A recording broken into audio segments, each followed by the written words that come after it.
রাজ্যসভার পর লোকসভাতেও পাশ হলো বন্দে মাতরম বিল। জাতীয় সম্মান অবমাননা প্রতিরোধ সংশোধনী বিল 2026 পাশ লোকসভায়। নিট আন্দোলনে পুলিশি অত্যাচারের অভিযোগে বিরোধীদের হট্টগোল হইচইয়ের মধ্যেই সংক্ষিপ্ত আলোচনার পর বন্দে মাতরম বিল পাশ। ইচ্ছের বিরুদ্ধে চাপিয়ে দেওয়া এবং মেরুকরণের চেষ্টা বিলের বিরোধিতায় ডিএমকে। এবার জাতীয় গানও প্রকৃত সম্মান পাবে, পাল্টা সওয়াল বিজেপি। জাতীয় সঙ্গীতের মতোই জাতীয় গানের অপমান ফৌজদারি অপরাধ, সংস্থান বিলে। লোকসভার পর রাজ্যসভায় পাশ পরীক্ষা সংশোধনী বিল। সংসদে বিল পাশের পর ফের ভিডিও বার্তা প্রধানমন্ত্রী নরেন্দ্র মোদী। প্রশ্ন ফাঁস বরদাস্ত নয়, সেই লক্ষ্যই বিল পাশ। পরীক্ষা পদ্ধতিকে বিশ্বাসযোগ্য করে তোলার গুরুত্বপূর্ণ কাজ মিটল। পরীক্ষা সংশোধনী বিল পাশের পর ভিডিও বার্তা প্রধানমন্ত্রী।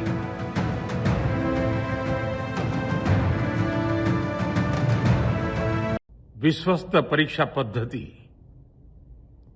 इसके लिए हम लगातार एक के बाद एक कदम उठा रहे हैं। टास्क फोर्स की रचना हो, फास्ट ट्रैक की और रचना हो,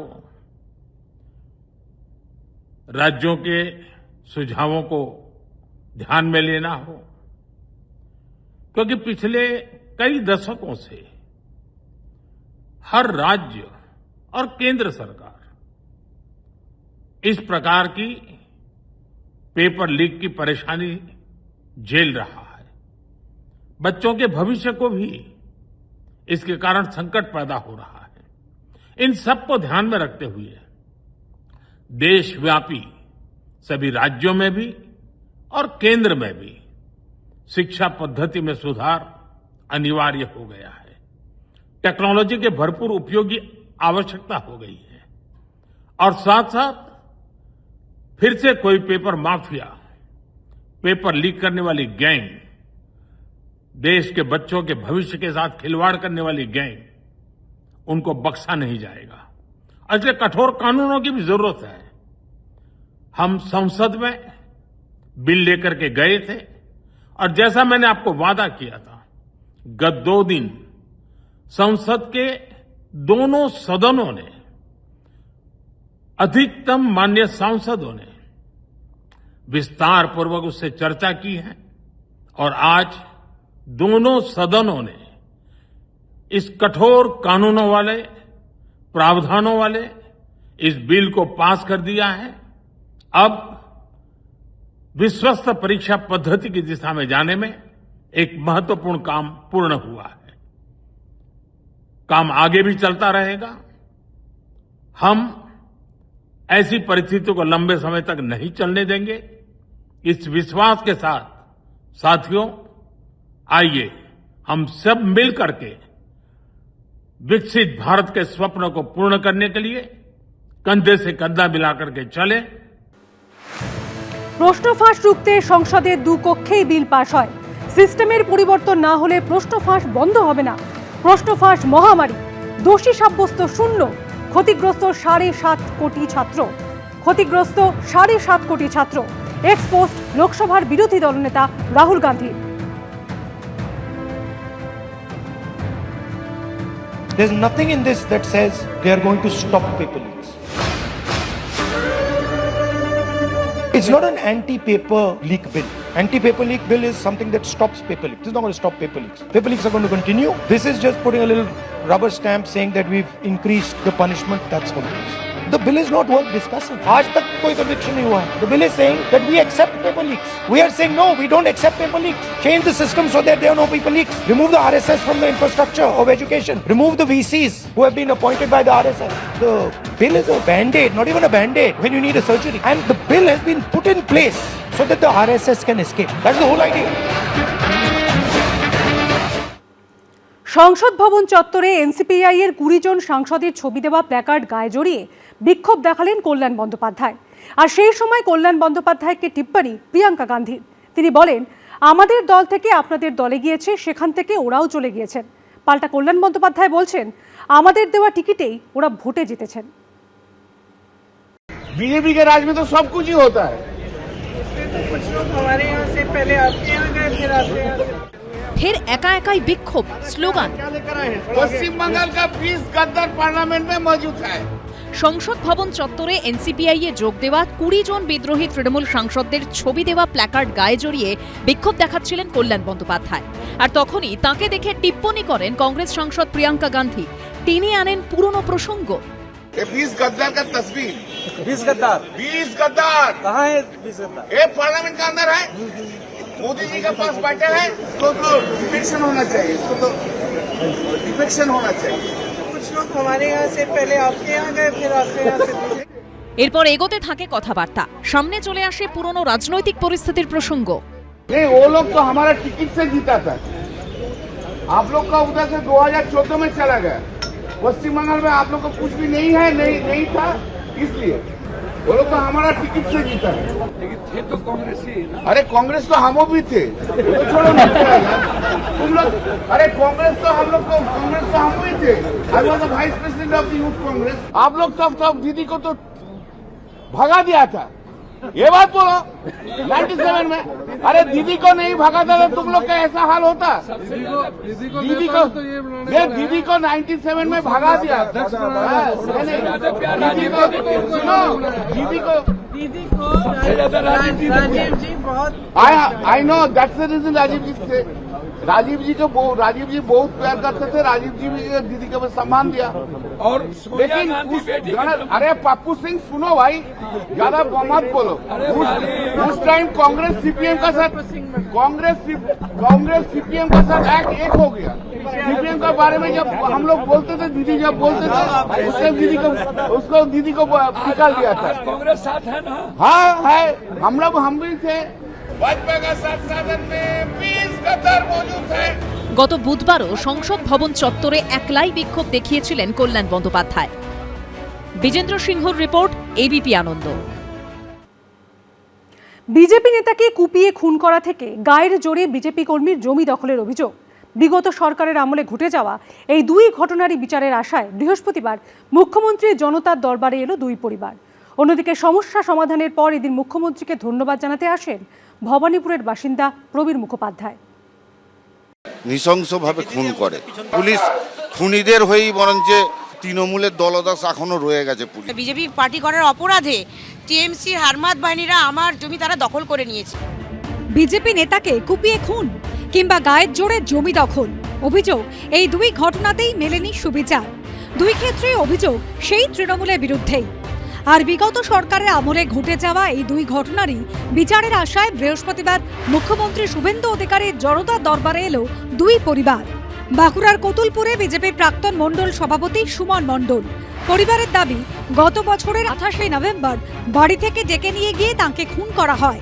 অভিযোগ, কতুলপুর থানার অদূরে ধারালো অস্ত্র দিয়ে কোপানো হয় তাঁকে। সেই ঘটনায় সরাসরি তৃণমূলের দিকে অভিযোগের আঙুল তুলেছে পরিবার। টিএমসির গুন্ডা বাহিনী থানার গাড়ি চালাতো এবং টিএমসি করতো। 4 জন স্পটে ধরা পড়েছে, মুখে স্বীকার করেছে। তারপরেও তারা জামিন নিয়ে বাইরে ঘুরে বেড়াচ্ছে, আমাদেরকে ভয় দেখাচ্ছে, টর্চার করছে, অত্যাচার করছে। আমাদের হিয়ারিংয়ের ডেটে আমরা গেছিলাম, সেখানে পর্যন্ত আমাদেরকে মারধর করেছে বাসের মধ্যে। এমনকি পুলিশ প্রশাসনের বিরুদ্ধেও ক্ষোভ ঝরে পড়েছে নিহত বিজেপি নেতার পরিবারে। পুলিশ আমাকে মারধর পর্যন্ত করতে এসেছে। টিএমসির লোকেরা আমাদেরকে এত অত্যাচার করছে, আমরা বাড়িতে পর্যন্ত নেই, বাড়ি ছাড়। সরকার পাল্টেলে পুলিশের মাইন্ড তো পাল্টাচ্ছে না, তারা কাটমানি খেয়ে টিএমসির হয়েই কাজ করছে। বৃহস্পতিবার মুখ্যমন্ত্রীর সঙ্গে দেখা করার পর কিছুটা হলেও স্বস্তি পেয়েছে পরিবার। ওনাকে বললাম আমাদের নিরাপত্তাটা একটু দিলে ভালো হয়, আর সিআইডি দিয়ে পুনরায় তদন্ত করার জন্য। উনি বলেছেন সিআইডি দিয়ে কেসটা দেখার জন্য। দক্ষিণ 24 পরগনার ক্যানিংয়ের বাসিন্দা স্বপ্না মণ্ডল, তিনি যাদবপুর সাংগঠনিক জেলার বিজেপি কর্মী। অভিযোগ, শুধুমাত্র বিজেপি করার জন্য তার জমি গায়ের জোরে দখল করেছেন স্থানীয় তৃণমূল কর্মীদের একাংশ। আমার জমিতে এই বিজেপি পার্টি করার অপরাধে টিএমসি হারমাত বাহিনীরা আমার 27 শতক জমিতে, হিমচেখালি মৌজা, সেই জমিতে মাটি কেটে তারা বিক্রি করে দিয়ে সেই জায়গাটাকে তারা আপনার ভেড়ি তৈরি করে লিজে দিয়ে দিয়েছে। বৃহস্পতিবার ছিল মুখ্যমন্ত্রীর জনতার দরবারের 8ম দিন। এখানে সমস্যা নিয়ে যেমন অনেকে এসেছেন, তেমনি একাধিক সমস্যার সমাধানও হয়েছে। যেমন গত মে মাসে প্রমোটার জয় কামতারের বিরুদ্ধে ফ্ল্যাট দেওয়ার নাম করে জমি দখলের অভিযোগ নিয়ে জনতার দরবারে অভিযোগ করেন ভবানীপুরের বাসিন্দা প্রবীর মুখোপাধ্যায়। সমস্যার সমাধান হওয়ায় এদিন মুখ্যমন্ত্রীকে ধন্যবাদ জানাতে সল্টলেকের বিজেপি দপ্তরে আসেন 80 বৃদ্ধ। জিলম করঞ্জাই রিপোর্ট, এবিপি আনন্দ, কলকাতা। সুইমিং পুলেও আমরা ওড়ার অভিযোগ। বাবা সিপিএম সমর্থক হওয়ায় জাতীয় পুরস্কারপ্রাপ্ত সাঁতারু সায়নী দাসকে পুরসভা সুইমিং পুলে অনুশীলন করতে দেননি কালনার তৎকালীন তৃণমূল বিধায়ক এবং পুরসভার চেয়ারম্যান দেবপ্রসাদ বাগ। ঘটনার কথা স্বীকার করে নিয়েছেন পুরসভার ভাইস চেয়ারম্যান। ক্ষমতায় এসে সুইমিং পুলের দরজা খুলে দিয়েছেন বিজেপি বিধায়ক। কথায় বলে জলের মতো মনকে মুক্ত করা প্রয়োজন, কিন্তু অভিযোগ তৎকালীন তৃণমূল বিধায়ক হেঁটেছিলেন স্রোতের বিপরীতে, করেছিলেন আমরা ওরা। পূর্ব বর্ধমানের কালনা শহরের বাসিন্দা সায়নী দাস বাংলা তথা ভারতের সাঁতারে অন্যতম এক নাম। ইতিমধ্যে ইংলিশ চ্যানেল সহ 6টি চ্যানেল পার করেছেন, পেয়েছেন জাতীয় পুরস্কার। কিন্তু 2015 সাল থেকে সায়নীর অনুশীলনের জন্য বন্ধ ছিল তৃণমূল পরিচালিত কালনা পুরসভার সুইমিং পুলের দরজা। অভিযোগ, বাবা সিপিএম সমর্থক হওয়ায় সায়নীকে সেখানে অনুশীলন করার অনুমতি দেননি তৎকালীন তৃণমূল বিধায়ক ও পুরসভার চেয়ারম্যান দেবপ্রসাদ বাগ। বিশ্বের 7 সমুদ্রের মধ্যে 6 সমুদ্র ইতিমধ্যেই পার করেছে সাঁতারু সায়নী দাস, কিন্তু দীর্ঘ বছর ধরে তার কালনা শহরে যে সুইমিং পুল রয়েছে সেখানেই তিনি সাঁতার কাটতে পারেনি। তার পরিবার এবং তার অভিযোগ রাজনৈতিক কারণে আমাকে আটকানো হয়েছিল। তখনকার গভর্নমেন্ট, মানে প্রিভিয়াস যে গভর্নমেন্ট ছিল, হ্যাঁ, তারা এখানে এমএলএ এবং পৌরসভা, এটা পৌরসভার আন্ডারে ছিল, এখনো মনে হয় আছে, আমি ঠিক জানি না। তো তারা এটাকে বন্ধ করা এবং আমার সুইমিং কেরিয়ার যাতে বন্ধ হয় সেটার জন্য ভীষণ চেষ্টা করেছে। সায়নীর বাবা প্রাথমিক বিদ্যালয়ের শিক্ষক। তার অভিযোগ, তিনি বামপন্থী বলেই তৎকালীন তৃণমূল বিধায়ক সায়নীকে সুইমিং পুলে ঢুকতে দিতেন না। সায়নীকে কালনা সুইমিং পুলে তাকে প্র্যাকটিস করতে বারণ ছিল, কারণ এখানে তাকে ঢুকতে দেওয়া হয়নি। আমি তো আগেই বলেছি, শুধু আমি যেহেতু বাম ঘরানার লোক, এইটা হচ্ছে মূল কথা। তাদের তাল দিয়ে আমি চলতে পারিনি। দেবপ্রসাদ বাগ মানে একদম অ্যাগ্রেসিভ এবং মানসিকতার এবং হচ্ছে কি বলবো, মানে তার সঙ্গে কথা বলতেই আমাদের রুচিতে বাধ্য। রাজ্যে রাজনৈতিক পালাবদলের পর বদলেছে পরিস্থিতি। বৃহস্পতিবার সকালে বিজেপি বিধায়ক দেখা করেন সায়নীর পরিবারের সঙ্গে এবং খুলে দেন সুইমিং পুলের গেট। যে এই ধরনের কোনো একটা অ্যাক্টিভিটি আমাদের পার্টি বা আমাদের গভর্নমেন্ট করবে, এভরিবডি ইজ ওয়েলকাম। আমি ওনাকে বললাম, ওনাকে রিকোয়েস্ট করলাম, আজকে থেকে আপনি আবার শুরু করুন এটা ইউজ করা, যাতে আপনাকে দেখেও লোকে ইন্সপায়ার হয়, বাচ্চারা যাতে আরও ইন্সপায়ার হয় ওনাকে দেখে, আর যাতে আমরা এখান থেকে ভালো ভালো ট্যালেন্ট আমরা ন্যাশনাল লেভেলে, ইন্টারন্যাশনাল লেভেলে আরও নিয়ে যেতে পারি। এই ধরনের ডিস্টিংশন, এই ধরনের আনফর্চুনেট ইনসিডেন্ট অ্যাটলিস্ট আমাদের গভর্নমেন্টে হবে না। Everybody is welcome. ত্রাণ দুর্নীতির অভিযোগে বর্তমানে জেলবন্দি দেবপ্রসাদ বাগ। ঘটনার কথা স্বীকার করে নিয়েছেন তৃণমূল পরিচালিত পুরসভার ভাইস চেয়ারম্যান। একটা রাজনৈতিক সমস্যা হয়েছিল। রাজনৈতিক সমস্যা বলতে সায়নীর বাবা, তখন তো সায়নী তো এই জায়গায় আসেনি, সেই সময় ও ইংলিশ চ্যানেলেও যায়নি, আর সায়নীর বাবা একটুখানি বাম মানসিকতা সম্পন্ন, সেই কারণেই ওই সায়নীকে অলিখিতভাবেই নিষেধ করে দিয়েছিল যে পৌরসভায় এই সুইমিংগুলো যাতে না আসে। সায়নী দাস জানিয়েছেন আর কয়েকদিন পরই এই সুইমিং পুলে অনুশীলন শুরু করবেন তিনি। রানা দাস, এবিপি আনন্দ, পূর্ব বর্ধমান।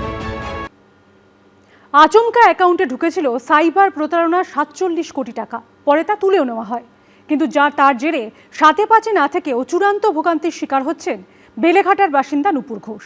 তার একমাত্র অ্যাকাউন্ট ফ্রিজ করে দিয়েছে ব্যাংক কর্তৃপক্ষ, আর এখন সেজন্য ব্যাংক এবং থানায় ছুটোছুটি করে বেড়াচ্ছেন তিনি। হঠাৎ একটা এসএমএস, আপনার অ্যাকাউন্টে 47,25,48,281 টাকা ঢুকেছে। আর সেই এসএমএস কার ফোনে? যিনি রান্না করে বাড়িতে বাড়িতে খাবার পৌঁছে দেন, যার সর্বোচ্চ মাসিক আয় 6 থেকে 7,000 টাকা। গত ফেব্রুয়ারি মাসে এমনই অভিজ্ঞতার মুখোমুখি হন বেলেঘাটার বাসিন্দা 55 বছরের নূপুর ঘোষ।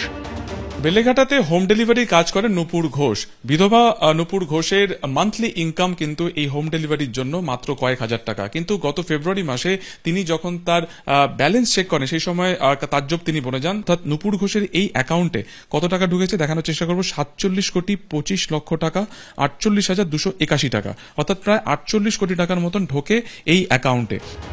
বাড়িতে আর কেউ নেই, একাই থাকেন। এসএমএস দেখে তো প্রায় জ্ঞান হারানোর মতো অবস্থা হয়েছিল নূপুর ঘোষের। তারপরেই জাকিয়ে বসে ভয়। ছোটেন পাঞ্জাব ন্যাশনাল ব্যাংকের বেলেঘাটা শাখায়, যেখানে তার অ্যাকাউন্ট।